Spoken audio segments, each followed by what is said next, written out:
Hey everyone, welcome back. Hope you're having a fantastic day so far. So we have some pretty good news in regards to the future on-time payments and in full payments of Social Security benefits. That's because this past week, they've actually been having a Senate Budget Committee hearing on Social Security. So they've been having different experts weigh in, basically, reaffirming the fact that yes, within the next 10 years or so, whether it's 2032, 2033, or 2034, unfortunately, the trust fund is going to be going insolvent, which even though benefits are still going to be going out on time, it's not like Social Security is going to completely go away in that year, but unfortunately, they are not going to be able to continue to pay out these benefits in full. So instead, there's going to be a cut of anywhere between 20 to 25%. That means that if you're receiving a $2,000 benefit in the year of 2033, if there is a 25% cut, that $2,000 benefit would be cut down all the way to $1,500, which would be a benefit cut of $500. So they've been having this hearing. We've been having different senators also weigh in on what they think should be the ideal fix to make sure that the Social Security Trust Fund stays solvent and is able to pay out full benefits for decades to come.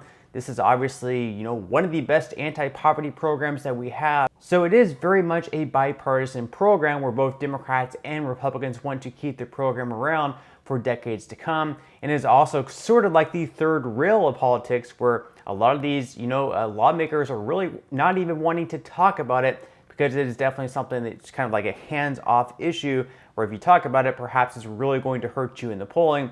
But there are really two different perspectives that we have. So, Republicans are very against raising taxes on anyone, even the wealthy, and instead what they want to do about Social Security is to raise the full retirement age for younger generations. So think anyone in their 30s or perhaps early 40s, they would unfortunately maybe have the full retirement age lifted up until the age of 69.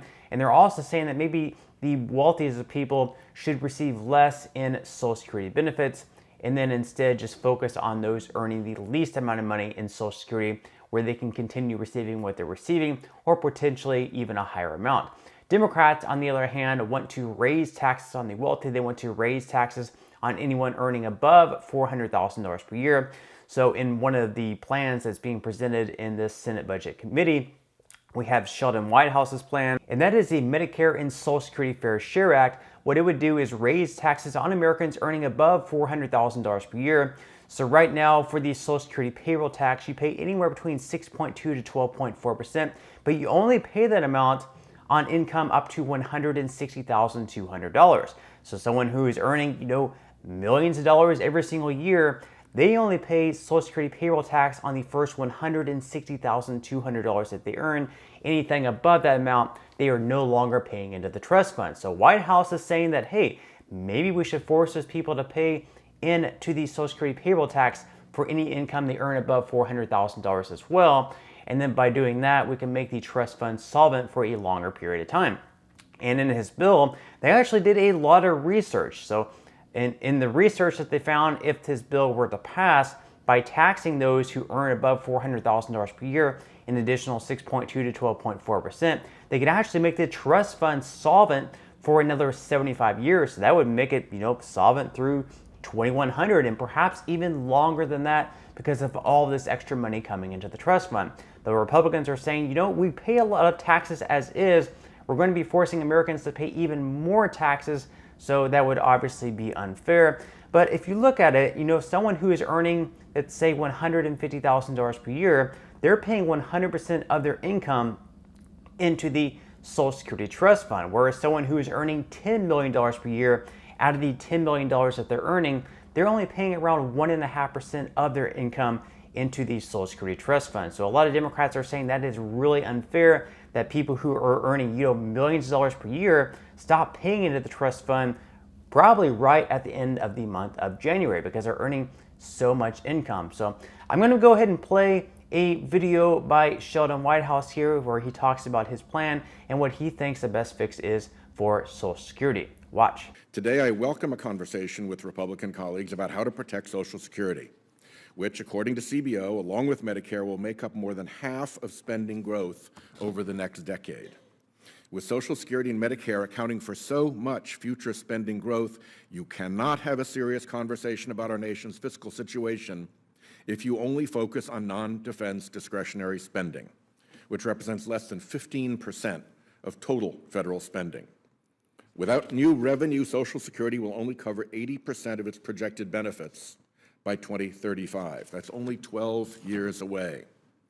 This hearing will therefore examine how to close that revenue gap to preserve the promise of Social Security for our kids and grandkids, working adults, and current retirees who will still be alive in 2035. Our promise to them is one we must not break.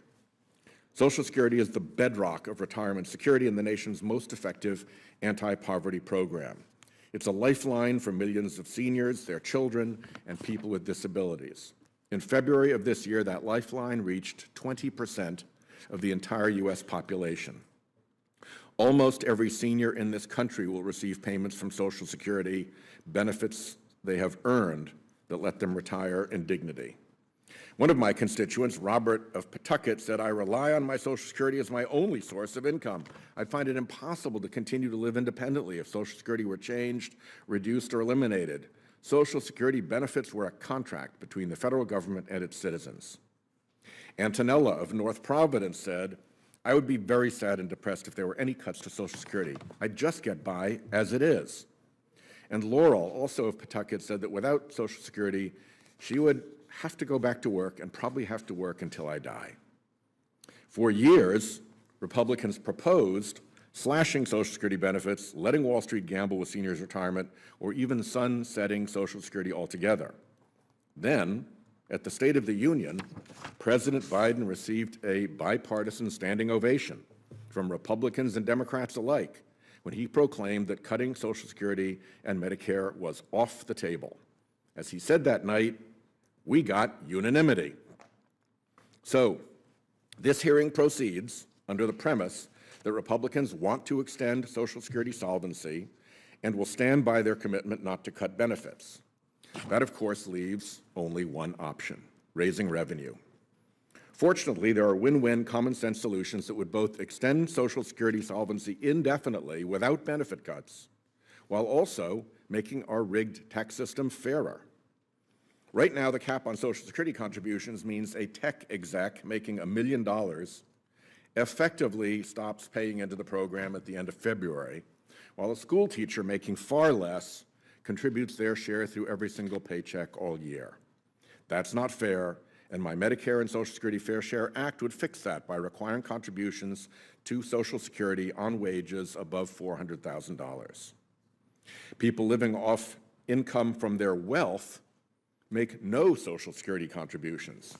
That's not fair either, and my bill would also fix that. Those making more than $400,000 in investment income would contribute just like those who are earning wages. And right now, some wealthy owners of pass-through businesses like hedge funds and private equity firms avoid paying Medicare taxes entirely on much of their income. My bill would close this loophole.